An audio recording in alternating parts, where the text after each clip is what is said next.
بسم اللہ الرحمن الرحیم۔ اب حضرت موسیٰ علیہ السلام مصر سے نکل آئے اور سب سے قریب ترین علاقہ مدین کا آتا تھا۔ فرعون کی سلطنت سے باہر سب سے قریب علاقہ، آزاد علاقہ مدین تھا۔ حضرت موسیٰ علیہ السلام نے مدین ہی کا رخ کیا۔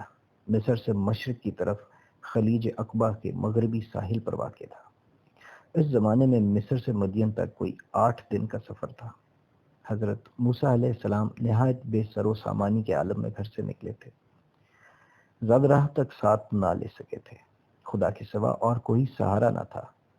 اسی پر بھروسہ کر کر چل پڑے اور دعا کی کہ اے پروردگار، مجھے صحیح راہ پر ڈال دے، مجھے دشمنوں سے اپنی پناہ میں رکھ اور سلامتی کے ساتھ منزل مقصود پر پہنچا دے۔ منزل پر منزل طے کرتے کرتے آگے بڑھتے چلے گئے۔ آخر کار مدین کے کنویں پر پہنچے۔ دیکھا کہ بہت سے لوگ اپنے اپنے جانوروں کو پانی پلا رہے ہیں۔ لوگوں کے ہجوم سے ہٹ کر ایک طرف 2 لڑکیاں اپنے جانوروں کو روکے کھڑی ہیں۔ حضرت موسیٰ علیہ السلام تھوڑی دیر تک وہاں کھڑے یہ تماشا دیکھتے رہے۔ پھر ان لڑکیوں سے پوچھا، کیا بات ہے؟ تم ان جانوروں کو کیوں روکے کھڑی ہو؟ انہیں پانی پینے کے لیے کیوں آگے نہیں بڑھنے دیتی؟ لڑکیوں نے جواب دیا، مردوں کی بھیڑ میں گھس کر جانوروں کو پانی پلانا ہمارے بس کی بات نہیں۔ ہمارے والد نہایت ضعیف آدمی ہیں، وہ تو یہ مشقت نہیں اٹھا سکتے۔ گھر میں ان کے سوا اور کوئی مرد نہیں، ناچار ہم ہی کو یہ کام کرنا پڑتا ہے۔ 1-2 دن کی بات نہیں، یہ ہر روز کا معمول ہے۔ اس لیے جب تک سب مرد اپنے اپنے جانوروں کو پانی پلا کر چلے نہیں جاتے، ہمیں انتظار کرنا پڑتا ہے۔ یہ سن کر حضرت موسیٰ علیہ السلام سے نہ رہا گیا۔ لڑکیوں کی بے بسی پر ان کا دل کوڑھا۔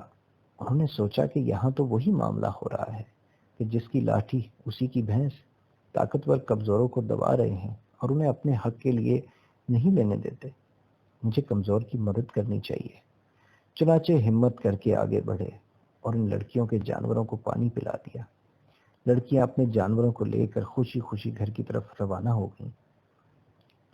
اس کام سے فارغ ہو کر حضرت موسیٰ علیہ السلام قریب ایک سائے کی جگہ سستانے کے لیے جا بیٹھے۔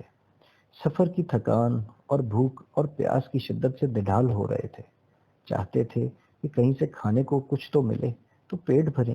اس سے زیادہ اس بات کی فکر تھی کہ کوئی ٹھکانہ میسر آئے یا کوئی ہمدرد ملے جس کی پناہ میں رہ سکیں۔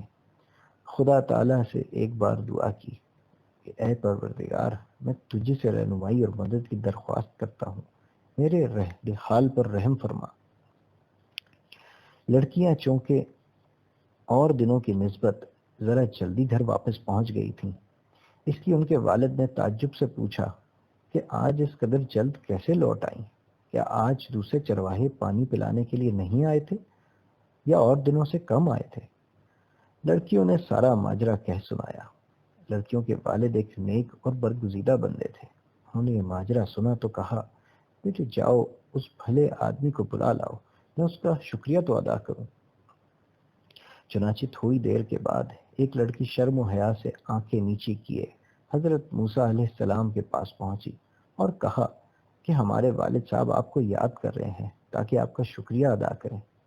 ہم پہلے ہی بتا چکے ہیں کہ وہ بہت ضعیف ہیں، ورنہ وہ خود آپ کو لینے کے لیے آتے۔ حضرت موسیٰ علیہ السلام نے سوچا کہ میں نے ابھی بڑی عاجزی کے ساتھ اللہ تعالیٰ کی جانب سے جو درخواست کی تھی وہ پوری ہوتی نظر آتی ہے۔ چنانچہ وہ اس لڑکی کے ہمراہ چل پڑے۔ نیک دل میزبان نے ان کا پرتپاک خیر مقدم کیا، انہیں کھانا کھلایا، اس کے بعد ان کا حال دریافت کیا۔ حضرت موسیٰ علیہ السلام نے اول سے آخر تک پوری کہانی سنا دی۔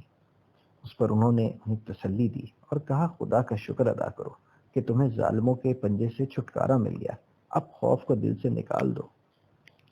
حضرت موسیٰ علیہ السلام ان کے ہاں چند روز مہمان رہے۔ اس اثنا میں میزبان اور ان کی بیٹیوں نے انہیں نہایت قریب سے دیکھا اور نہایت پاک باز، دیانتدار اور محنتی پایا۔ چنانچہ ایک لڑکی نے اپنے والد کو مشورہ دیا کہ آپ تو بڑھاپے کی وجہ سے خانہ نشین ہو کر رہ گئے ہیں، ہمارا کوئی بھائی بھی نہیں جو باہر کا کام سنبھال لے، مجبوراً ہم لڑکیوں کو ہی باہر نکلنا پڑتا ہے۔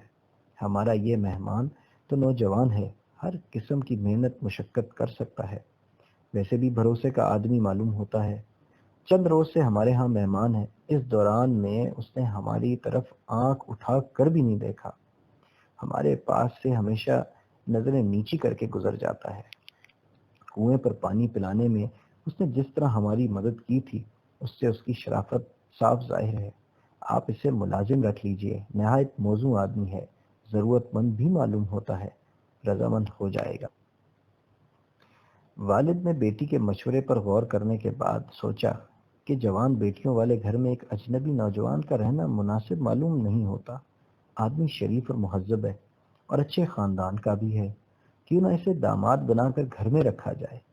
یہ رائے قائم کرنے کے بعد انہوں نے حضرت موسیٰ علیہ السلام سے کہا، اے عزیز مہمان، میں بوڑھا آدمی ہوں، میرا کوئی بیٹا نہیں جو میری جائیداد کا انتظام سنبھالے، بس 2 بیٹیاں ہیں، انہی کو اندر اور باہر کا سارا کام کرنا پڑتا ہے، مجھے کسی مددگار کی ضرورت ہے۔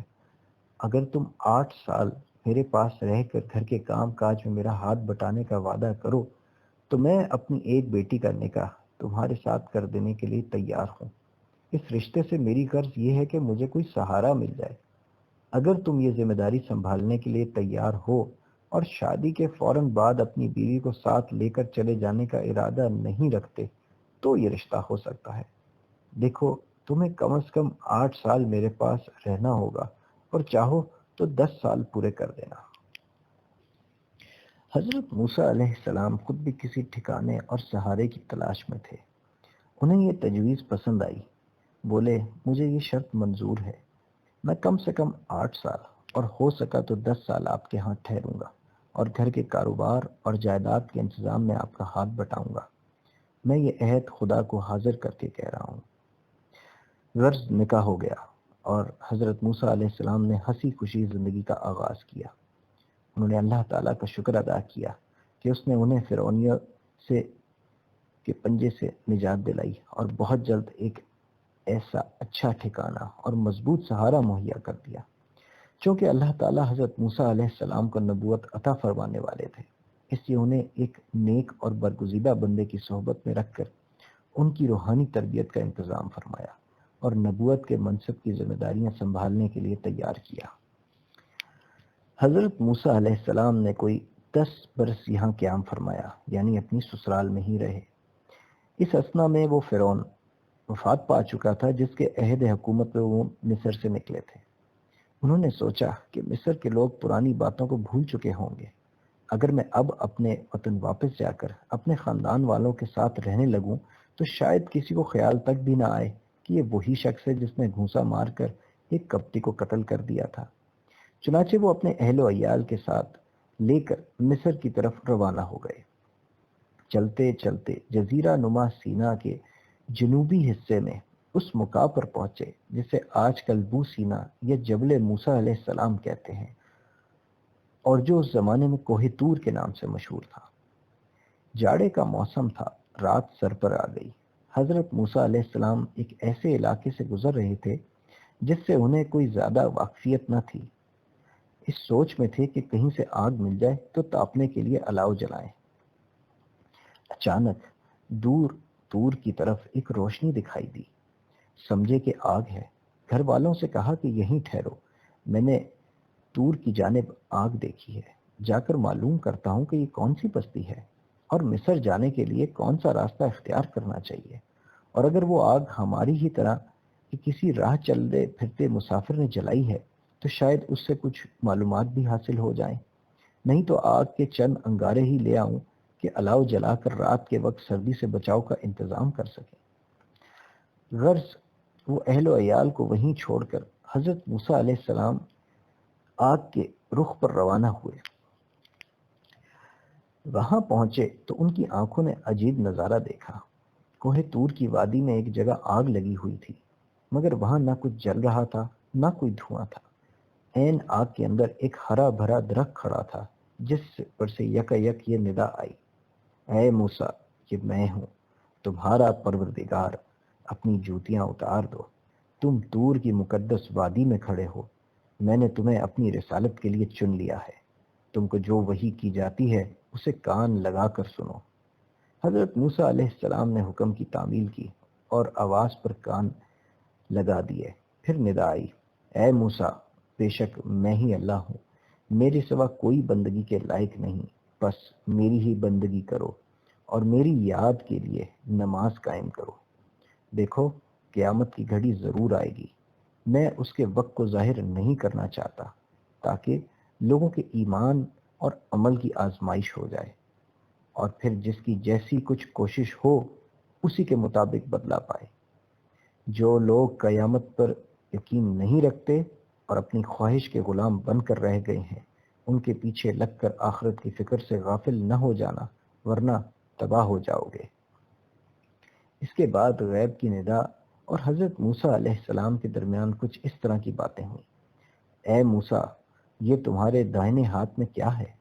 حضرت موسیٰ علیہ السلام نے فرمایا کہ یہ میری لاٹھی ہے، چلنے میں اس کا سہارا لیتا ہوں، اس پر ٹیک لگاتا ہوں، اسی پر اپنی بکریوں کے لیے درختوں کے پتے جھاڑتا ہوں، اور بھی بہت سے کام اس لاٹھی سے نکلتے ہیں، بڑے کام کی چیز ہے یہ لاٹھی۔ پھر ندا آئی، اے موسیٰ، اسے زمین پر ڈال دو۔ حضرت موسیٰ علیہ السلام نے لاٹھی زمین پر ڈال دی، کیا دیکھتے ہیں کہ وہی لاٹھی سانپ کی طرح بل کھا رہی ہے۔ پھر وہ ایک خوفناک اژدہے کی طرح دوڑنے لگی۔ حضرت موسیٰ علیہ السلام ڈر کے مارے پیٹھ پھیر کر بھاگے اور پیچھے مڑ کر بھی نہ دیکھا۔ پھر ندا آئی، اے موسیٰ، ڈرو مت، تم ہمارے رسول ہو، ہمارے حضور میں ہمارے رسول ڈرا نہیں کرتے، واپس پلٹ آؤ اور اسے پکڑ لو، ہم اسے پھر اس کی اصلی صورت پر کیے دیتے ہیں۔ حضرت موسیٰ علیہ السلام نے دل کو سنبھالا اور مڑ کر دیکھا تو سچ مچ وہاں سانپ کی جگہ پھر ان کی لاٹھی اپنی اصلی حالت میں پڑی تھی۔ وہ اسی جگہ لوٹ آئے، لاٹھی اٹھائی اور پھر غیبی ندا کی طرف کان لگا دیے۔ پھر ندا آئی، اے موسیٰ، اپنا دائنا ہاتھ اپنی بغل میں رکھو اور پھر باہر نکال کر دیکھو۔ حضرت موسیٰ علیہ السلام نے ایسا ہی کیا۔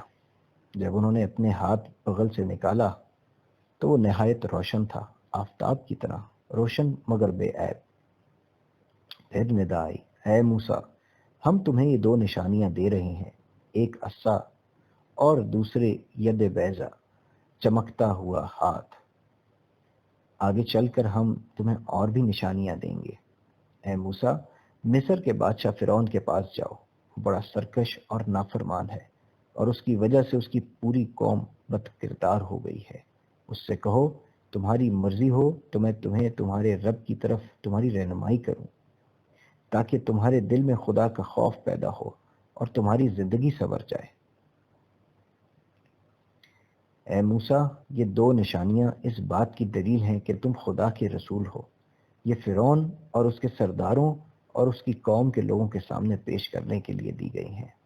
ان کو دیکھ کر انہیں یقین آ جانا چاہیے کہ تم اللہ تعالیٰ کے رسول ہو۔